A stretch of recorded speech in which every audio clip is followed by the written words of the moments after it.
Hello, everyone. It's Kristina. I'm here for another night of the Authentic You Power Talks, and I am so happy to be here tonight. Unfortunately, yesterday we were in the middle of the hockey stuff. We didn't make it through. We were so close, guys. The game went to, for those that have been listening for a long time, you'll know that I've been very actively involved. We're a hockey family through and through, and we're from Canada. So just bear with me, which I do totally love that. But anyways, we were hockey through and through. And my son was at the final stage of playoffs to proceed to the championship. And it was hard. It was 6 games, and right up to the end, overtime, and they lost with 1 goal. And this was a top team, and it was like, they worked so hard. And this is why I had to be fully engaged for the family and be there. So I wasn't able to make it, but I'm here tonight. And tonight, what I want to talk to you guys about is, what does life look like when you stop editing yourself? What a concept. Editing ourselves. Another way, fracturing ourselves, trying to be something else in order to be accepted. But we're going to get into it tonight. I'm looking forward to that. I am also going to just talk a little bit about logistics as to how this, sorry, I'm just clearing out some chats here, how this platform works. So if you're new to this platform, welcome. The way that this space works, it's a little bit different than your typical podcast that has 2 subject matter experts usually speaking back and forth. This is more like talk radio. And personally, I love it because it is the real deal. So that means to me, it's not scripted. We're talking about real life stuff. And when we can engage that way, I think it's the best way to do it. Because what has happened is that we live in a world where things are so curated or scripted that we lose that real connection. And in this space, we end up having real conversations, and I love it. And sometimes they're vulnerable, but what they are is deep, meaningful, playful, fun, just the kind of space that you would want to be in if maybe you need a little inspiration, a little pick me up, or if you're just looking for some personal growth and some tips and tricks. This is definitely a great space for you. For those that don't know, I usually run my show Monday to Friday, Monday to Thursday at 7 p.m. Eastern Standard Time is usually a topic. And then Fridays, I like to do open mic night. But some of you may not know, I am a mom of 2 teenagers. So sometimes I'm running around a little bit, which makes it a little bit tricky to be on at a particular time. So just bear with me sometimes. That's why, if you're liking what I'm having to say, hit a follow, because that way at least you're going to know when I hop on. Sometimes it could be 1 hour later or 1 hour earlier. That's just because there's mom duty. I've got other things that I got to do at this same time. So the other thing I wanted to say to you is that no question is too silly. If you have any ideas or maybe insights leaning to the topic, then you're always invited to come up into this space, to come on up and share. Sometimes you think you're just asking for yourself. You might feel a little shy about it. I'm here to tell you, because I get the messages behind the scenes, never feel shy about it, because what happens is that we always have people after the fact. Well, I have people that reach out to me, and we're all learning from each other. And there's such richness when we are storytelling and we're connecting with lived experiences and we're talking things through. Wow, it doesn't get better than that. I know that even for myself, some of my best teachable moments are through my lived experience, and as well as some of my clients and stuff like that. As well, before we get into it, I realize that sometimes I'm just jumping into it, but I should introduce myself. so you know who you're talking to. My name is Kristina Holle. I'm the founder of the Authentic You Coaching and Holle Consulting. I help individuals and organizations or leaders, but I help people really bring things to consciousness, right? And break these patterns where they might be stuck or even getting in their own way. And sometimes we do it on a smaller scale, one-on-one, or I can go into organizations and I do workshops and keynotes and all that jazz. And then I'm here chit-chatting with you guys to do the power talks on a regular basis. So I think tonight, whenever I pick a topic, it's usually inspired by stuff that's going on right now in my life. This is how I like to get those intuitive hits. And all right, let's go with it. And tonight we're going to talk about stop editing yourself. Also, so you probably are like, hey, wait a minute. Well, hey, how do I participate? So there's a plus sign beside my face. If you hit that plus sign, it puts you in queue and then you're in line. And once there's a pause, or once there's a pause, I'll bring you up. And then we end up engaging live. And usually there's hundreds of people in the room and we're just chit-chatting back and forth. And you could do a chat, send me messages, which is always great too. Remember, everyone's benefiting from this space. The other one that I absolutely love, and those that have been with me for a while are always going to know what I'm going to say now.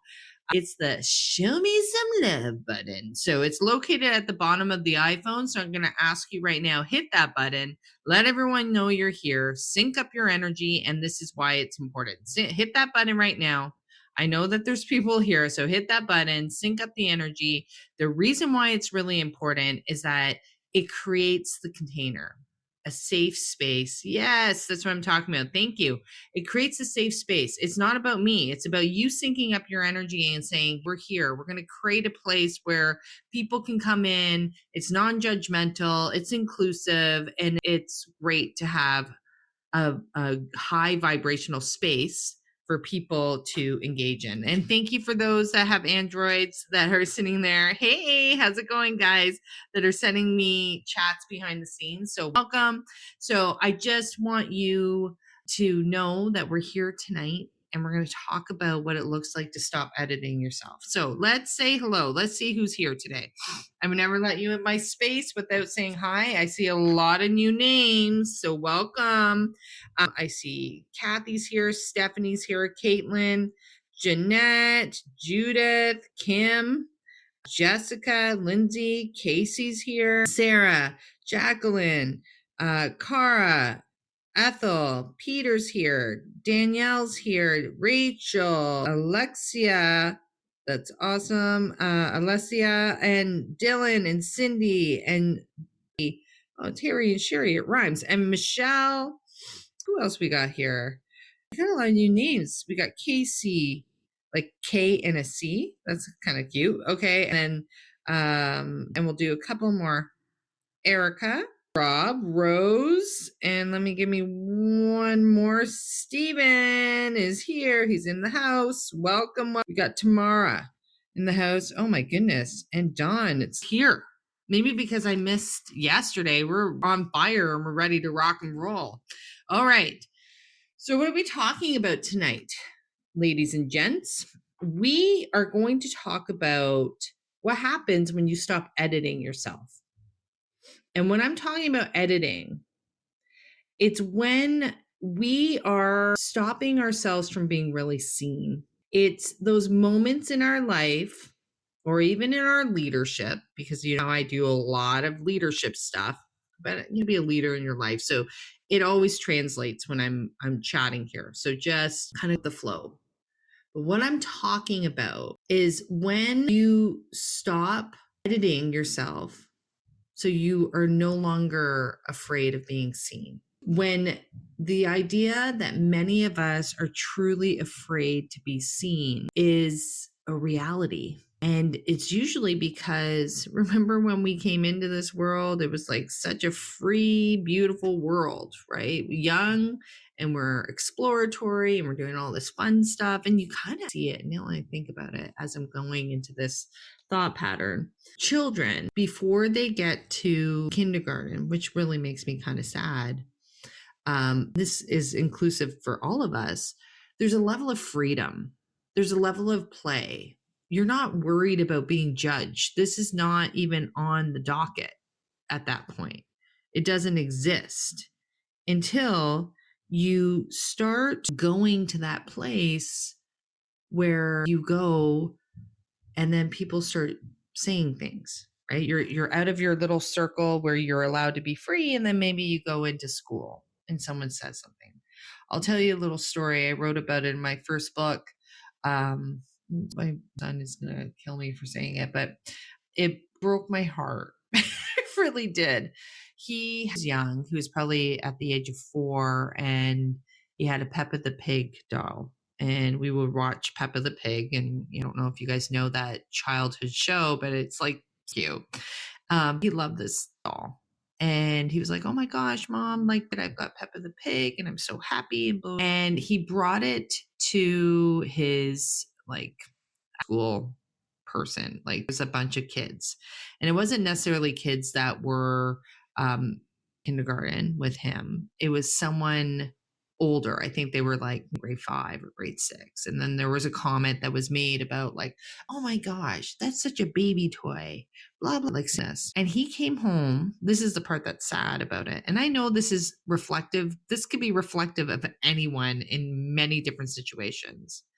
But he came home and he threw the Peppa the Pig in the closet and shut the door and never spoke of it again.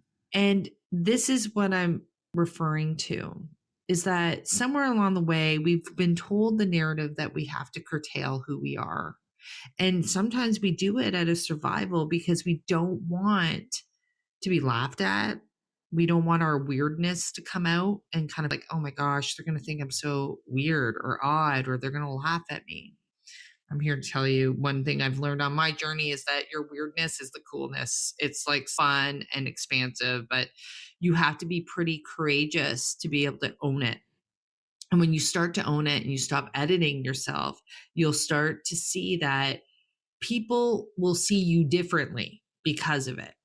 Because if you are confident, let's say, about your weirdness or you being eccentric or loving something, then it allows you to step forward in a way that people will admire it. Some might not, but those that don't are usually the ones that are still kind of up and trying to be the popular one, making sure they fit in. One that everyone's going to like, or I look a certain way, or I, quotation, pretty girl. We have to be really mindful of how early that stuff starts to happen and how we start to cut away or edit part of that magic. And I would say this, like, who created the, hey, this is good and this is not? Like, I think we need to, be afraid of doing our thing. So I have 2 guests in queue already, and I'm going to bring Terry up right now. I'll bring Terry up because I know my dear friend Terry is across the pond. When I say across the pond, guys, UK. He's in the UK. Ooh, I got 3, man. This is a hot to trot topic. So I'm excited. So let's bring Terry up and let's see what he has to say about this topic. And maybe he has a Peppa the Pig. Maybe he was sad too to hear that story. Hey. I don't have a Peppa the Pig. I was much too old when that was a thing. But I do have a Snoopy. Oh, see? Very well. Yeah. I am Terry, the unedited version. Oh, I like Terry, the unedited. And it's a new picture too. I Well, like new it. yeah, a week ago. Yeah, I haven't seen you since a week, so I it's new know. for me. I know. I'm in the UK, as you said, and I'm asleep. But glad I caught you because this is a fantastic topic, isn't it? And I like the way you framed it. Stop editing yourself. Yeah. True. Yeah.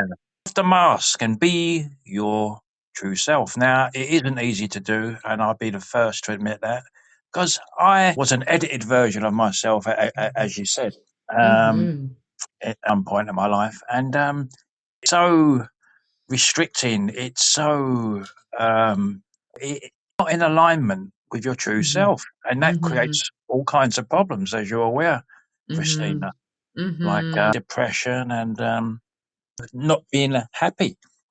Well, and I would say that it does this. Like, if you really think about it, if you're living a lifetime where you're editing yourself all the time, what are you telling yourself? You're telling yourself you're not enough. Like, you got to do this, you got to do that. And we wonder why we have this problem around self worth and overall confidence. Yeah, glad you said that because Mhm. the mantra I've been using over the last month or two is I am, and that is enough. You know? Oh, I love Yeah. it. Maybe the tingles saying it, Christine. Yeah. And it's beautiful. Yeah. If you're feeling that in your body, that means it's like your body's giving you a hug and being like, Yeah. yes, Barry, you Well, that's are. right. Yeah. In this new picture, I'm wearing a lavender, um, what do you call them in the USA? Well, I'm Pullover? not Canada. We call it a t-shirt, Well, no, a it's sweatshirt, a hoodie, no, it's a jumper. It's a a sweater, pullover. a sweater. That's it. Oh, I was trying to remember what Yep. beauty. Yeah, a sweater. That's it. Yep. And it's very lovely. Yes. Now, 15, 20 years ago, I would have had a dark blue sweater or Mm-hmm. maybe a grey or a black. I Mm. don't care no more. I love all It. colours of the rainbow, and I just like to express myself and be myself.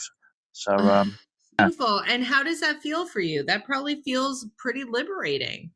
well, it is. Ever since, Mm-hmm. well, as I say, for about at least the last 15, 10 years, um, well, especially now I'm retired, I'm full on my unedited self. Yeah.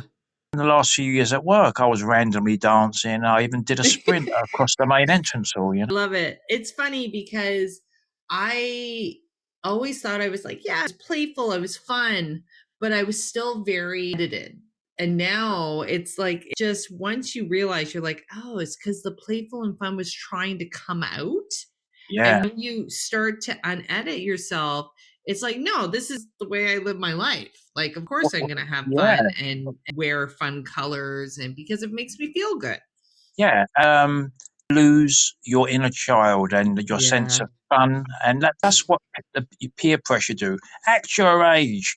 I remember Yeah. being told that when I was a teenager. Act your age. The Right. audacity of these people. But I took it seriously then. So I Yeah. reined myself in. Although I was quite a shy boy when I was younger. But the words of Jim Morrison, where's your will to be weird and Yeah. be yourself? Go. Thank you, Kate. Well, Kate, maybe. Thank you, Terry. So great to talk to you. I really think that bringing your inner weirdo out is like awesome, because I actually think that this is where a lot of creativity comes from. And it's when you start to be boldly stepping forward and saying, like, anymore. I'm sorry. You don't get to tell me who I am. I get to tell myself who I am. And when you do, um, world responds to you very differently. And when you start boldly stepping forward and being like, I don't care if you don't like the way I dance. I don't care if you don't like the way I wear my hair or my sweater. I'm good with it. And it gives others permission to have a little fun with that as well. Okay, I bring Dawn up and let's see what Dawn has to say. Hi, Dawn. Oops, I think I hit the wrong button. Can you hear me? Oh, I can hear Oh, you. okay. I will try not to cry, but when you talked about The pig. yeah, that you aren't judged at an early Mhm. age, and unfortunately, um, mom had postpartum depression, and she never Mm. bonded with me, and Mm. she hated me, and it's really hard to admit that to yourself, and especially Mhm. when you're a child and you don't know. And so even before kindergarten started, Jeez.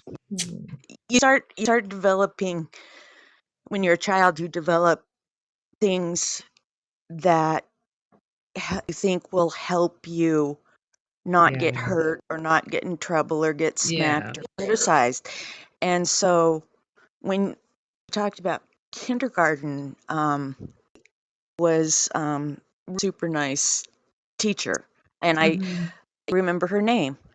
And there's a lot of things I remember because I It was, my special gifts. But Mhm. so I get the lead role in the kindergarten play, which I love was doesn't matter what it was. I think it was Yeah. like Little Red Riding Hood.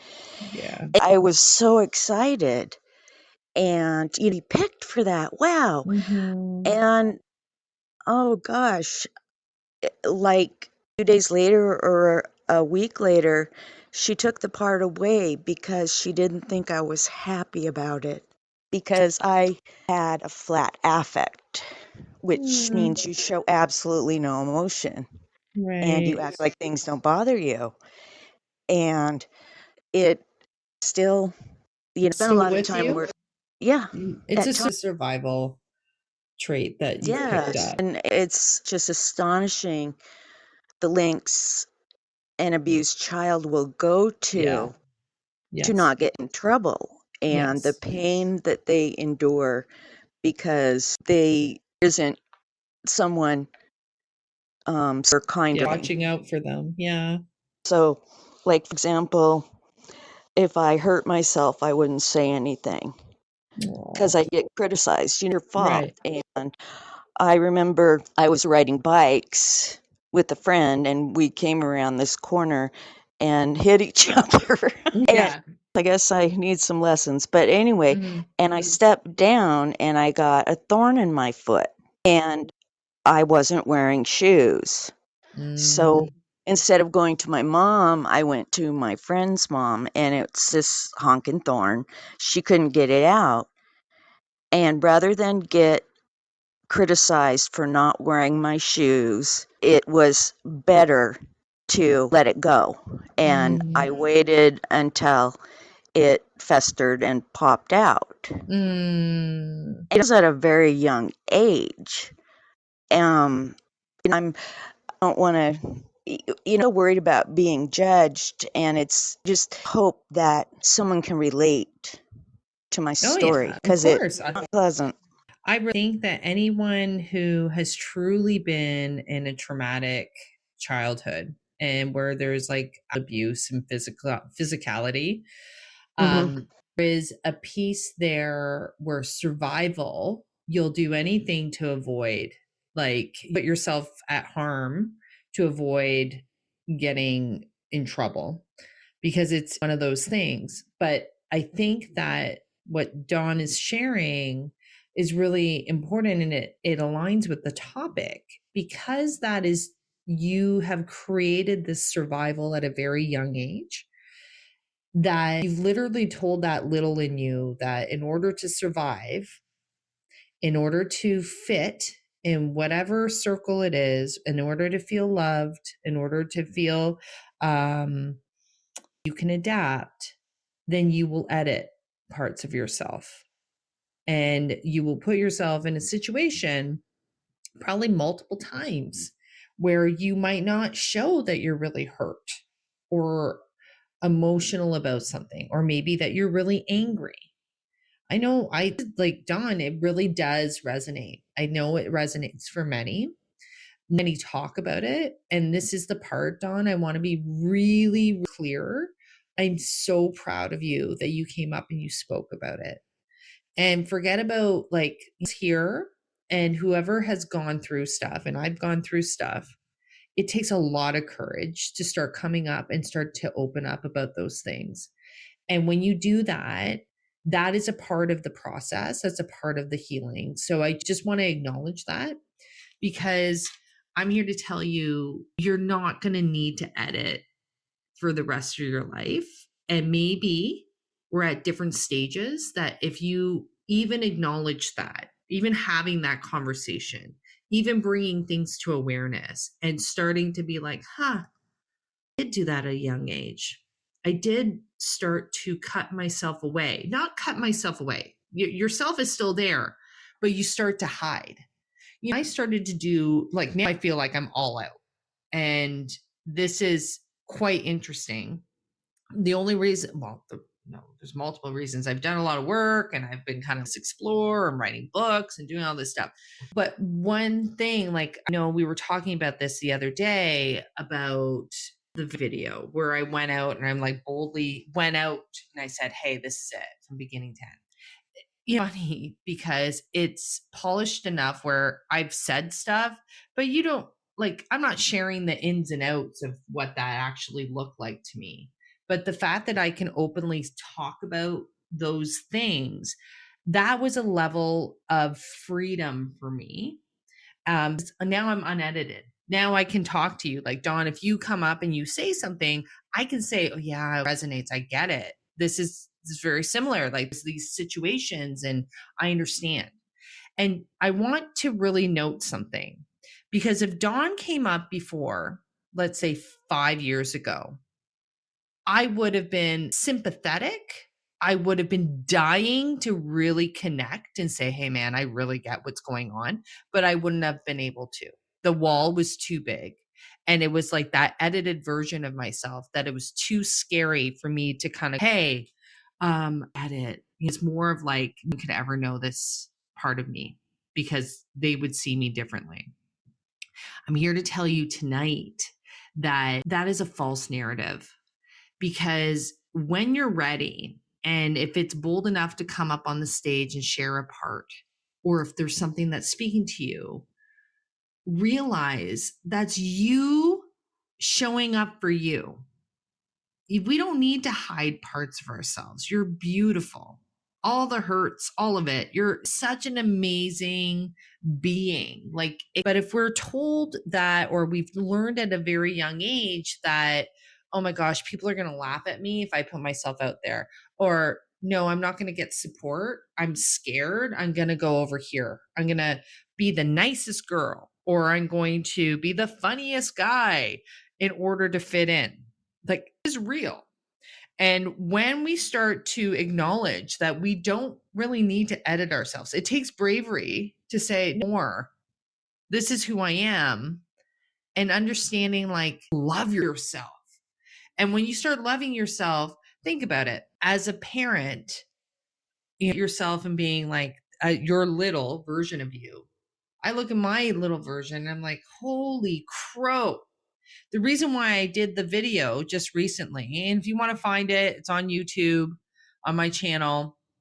It's a big deal. But you know who I did it for? Instead of, for my job, not this. I did it for the little girl in me that I never, ever advocated for. I just shut her out because I was so shameful and embarrassed. And I just wanted to be, quotation, successful. I wanted people to like me. I wanted to do it all in order to feel that I was accepted. And that was a part of editing myself. And when you understand that you don't need to do that, once I started to integrate those other parts, I started to, like I've said before, these gifts start coming out. My intuition starts coming out, creativity and ideas, and joyful and fun.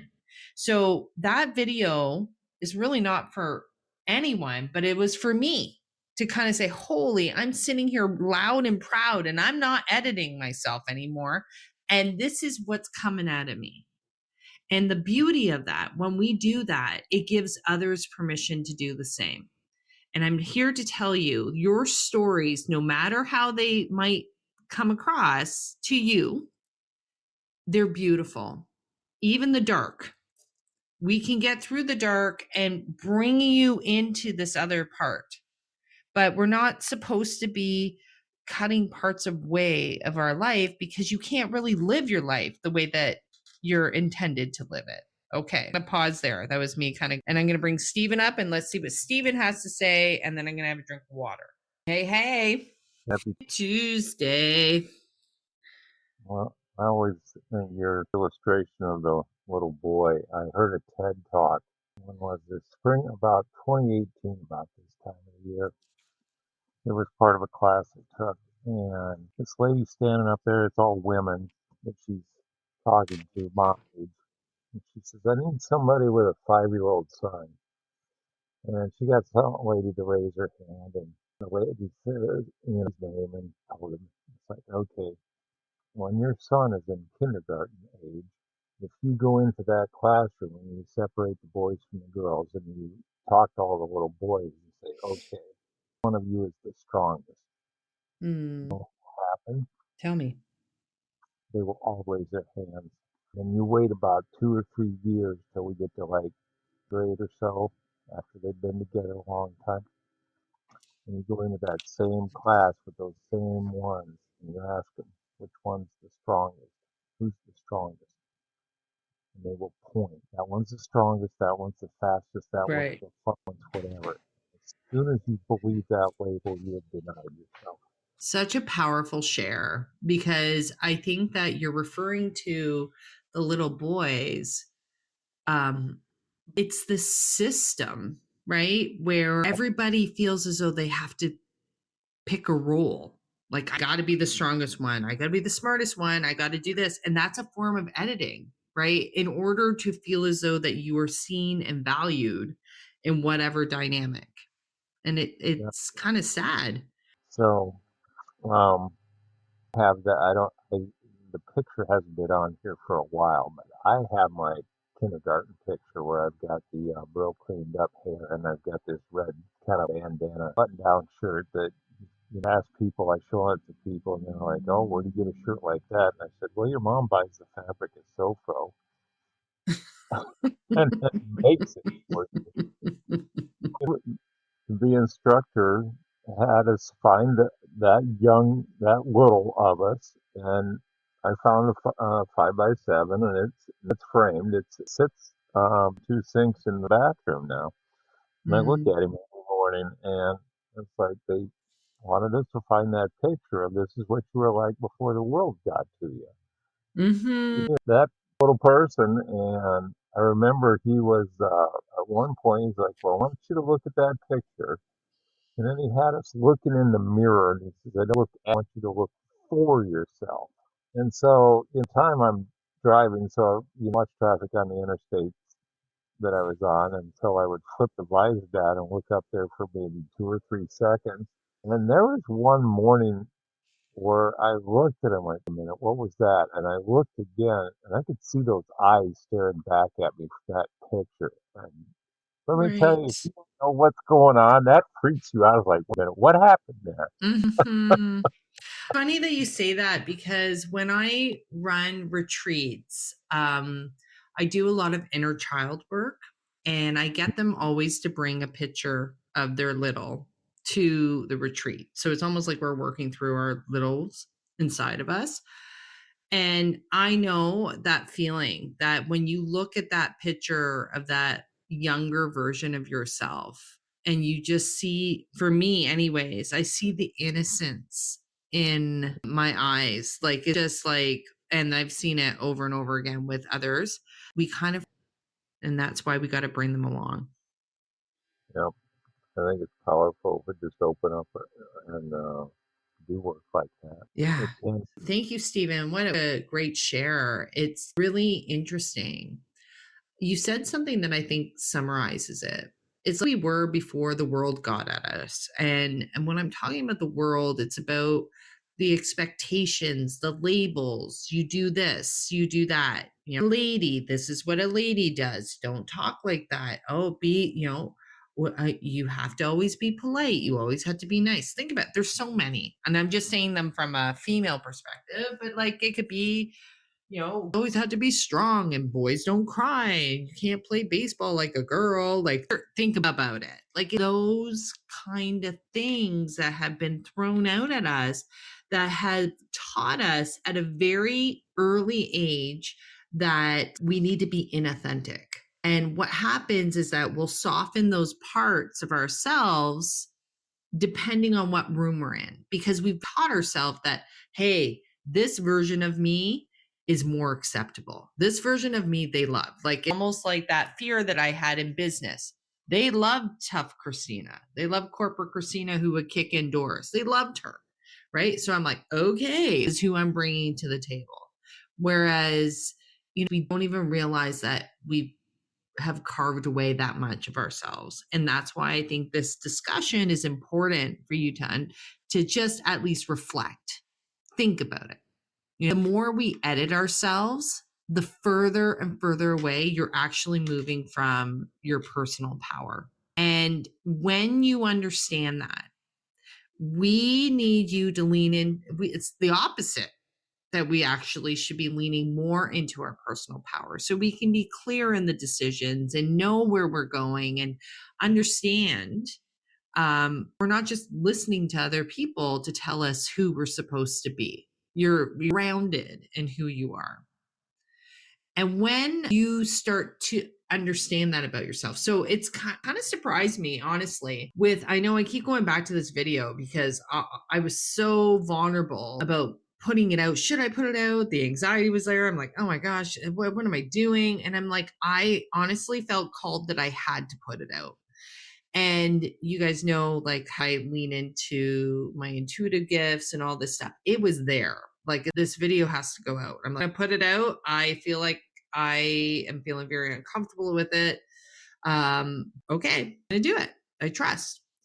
And the irony of it is that it was about me. It was about, this is me unedited. This is me outside of the roles that I've played. This is how I see the world. And I understand where we've kind of ourselves up to just think that we're not enough. How can you think that you're enough if you don't even realize that you're in a system that tells you in every single place that you have to modify who you are in order to have success, success, happiness, joy?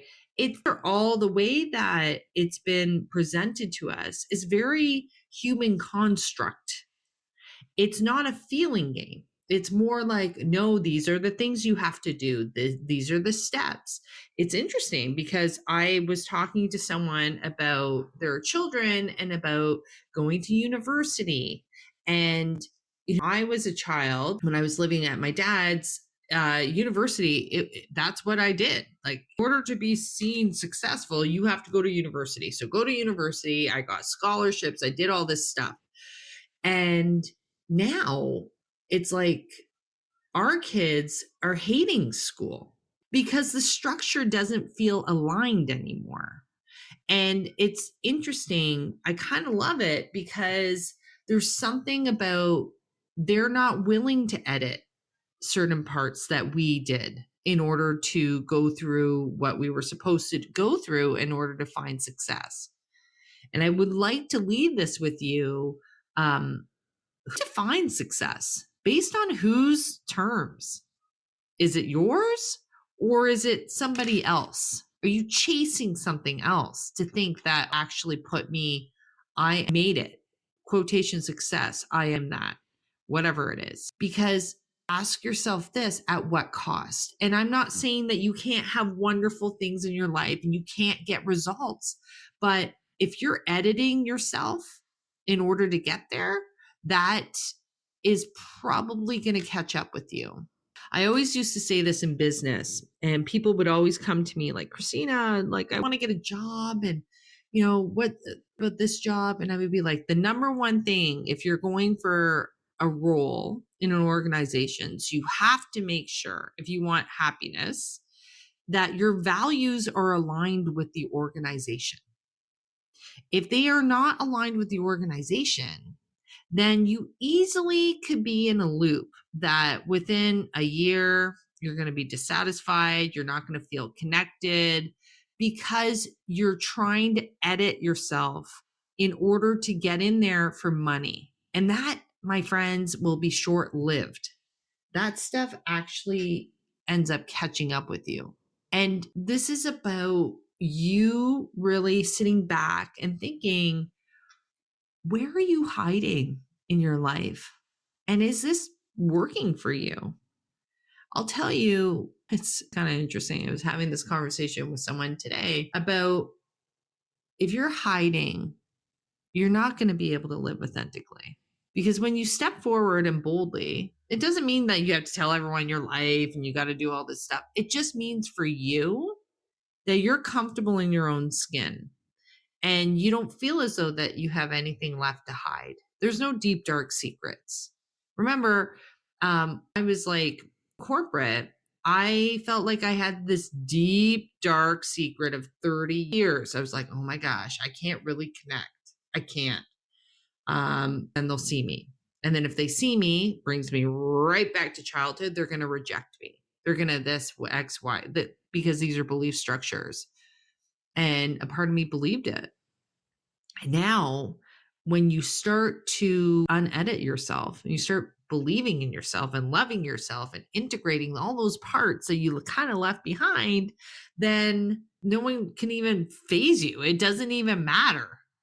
Because a lot of the times when people are sitting there and they're judging and they're having their own perspectives, or they think that you're not taking the right path, that's usually about them, not about you. But sometimes we're not in the place for ourselves to understand that. And we just keep going down the same loop. We keep performing. We keep managing other people's perceptions.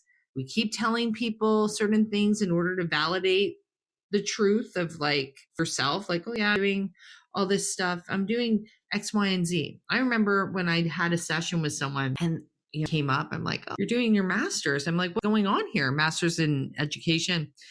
And I'm like, are you happy? And she's like, I hate it. I just hate it. I'm like, why are we doing it? Well, because it was the next step. I thought I was supposed to be doing this. I'm like, well, if you're doing things because it's just the next step and it's not aligned with you, and maybe you don't even know what you is yet, because you've been, childhood, you kind of weigh a lot of that stuff. Now we got to integrate it. We got to bring all that stuff back in so you can remember what you is. Because if you put yourself in those situations, it's going to catch up with you. That's why there's many people that are unhappy in their lives instead of engaging with it, instead of dancing in their life and engaging with life differently, having fun and play. But I want to tell you one thing. When you start to step out and you say, hey, today I'm not going to edit this part, I'm going to just test the waters, you will trigger people. You'll activate people. And I really want you to understand that, because remember, you are reflecting back to others what they see in themselves. They either like it or they don't. And you will see that some will lean in. They'll be like, oh, wow, that's really cool. Some will go quiet because they don't know what to do with it, but they're curious. And then some will feel completely uncomfortable. And with being uncomfortable, they might even try and diminish you. Because when you start to understand, your truth becomes a mirror to others. Your truth starts reflecting to others about themselves. But we can't worry about that. We need more people to understand that you leaning into you and your truth is the best thing. And for those, maybe they're not ready to see it yet. Maybe you're showing something in the mirror that they've never seen before. So it scares them. And sometimes, and gosh, do we ever know this, that when people are operating from fear, that usually turns into hate, jealousy, resentment, all that low vibrational stuff. So we want to understand that because they're not there yet, it should not change you from being you. Truth is truth.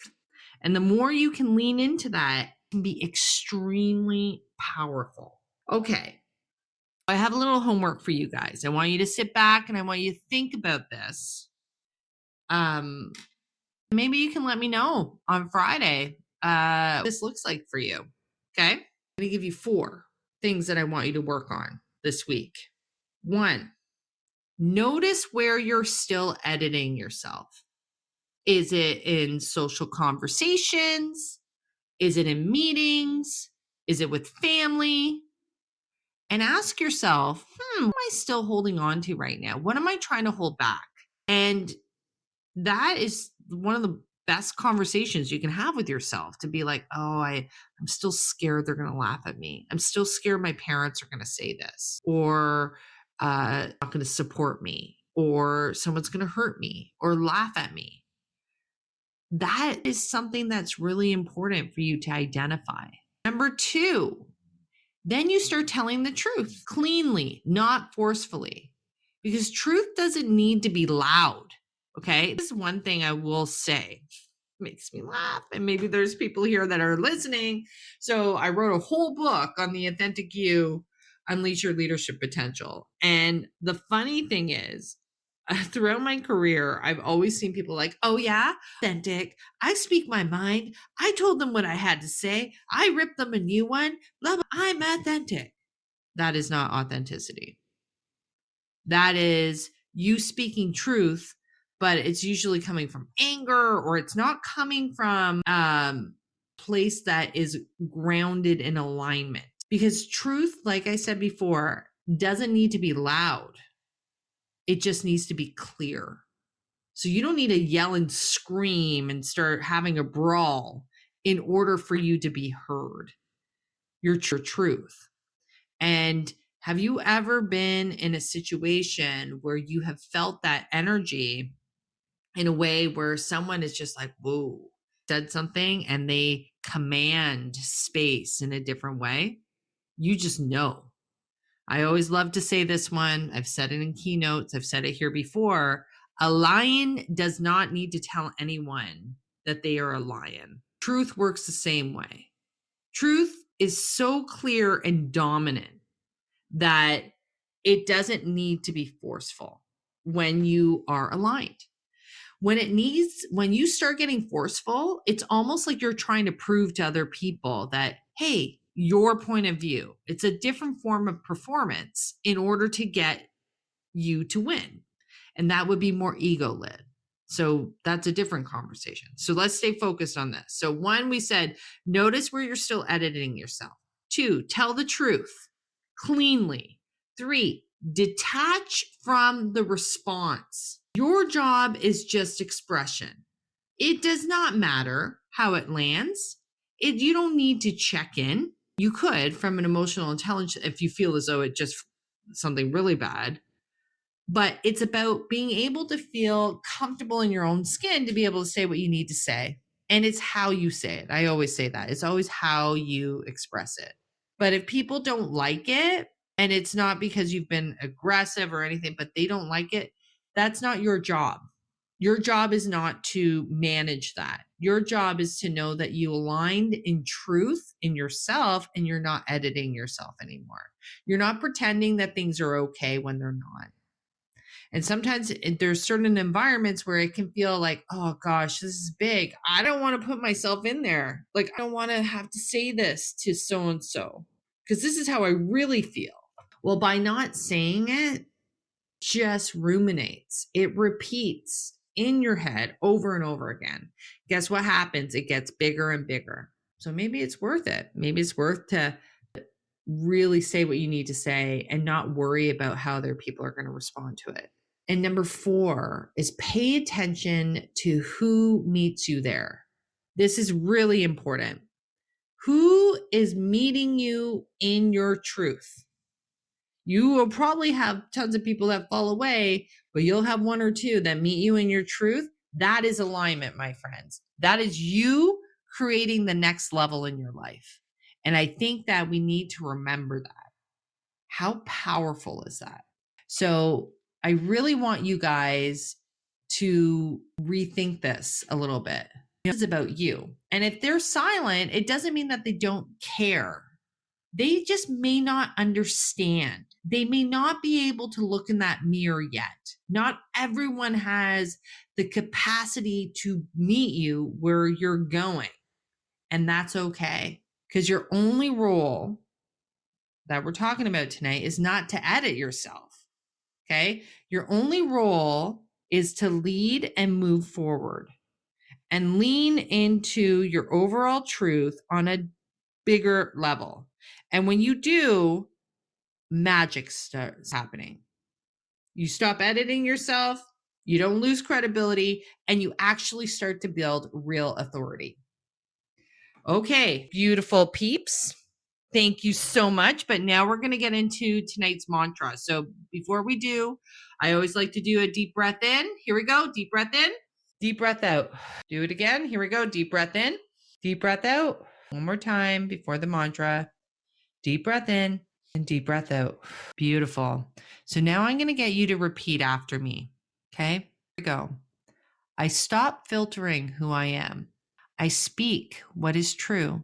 I release the need to be received, and I trust that alignment will meet me where I stand. All right. Okay, beautiful souls. Thank you for a wonderful night. Great talk. You never know where these are going to go, but this one I really enjoyed. I think I might a little bit of editing and put it on my personal podcast. I would love that. Also, I just want to say, if you like what I had to say, make sure you give a follow. I'm not joking, because sometimes the schedule gets a little bit wonky. This way, at least you will know when I'm on. But guys, I just want to close with this on a personal note. There is such liberation when you can start to step forward. I just need you to try. And it won't be perfect at first, but if you try little things as we go, in the long run, I promise you, a lot of people are going to be, well, a lot of people, but I would say yourself and the collective will definitely benefit from it. Okay, beautiful souls. I will talk to you later. Have a great night. Okay.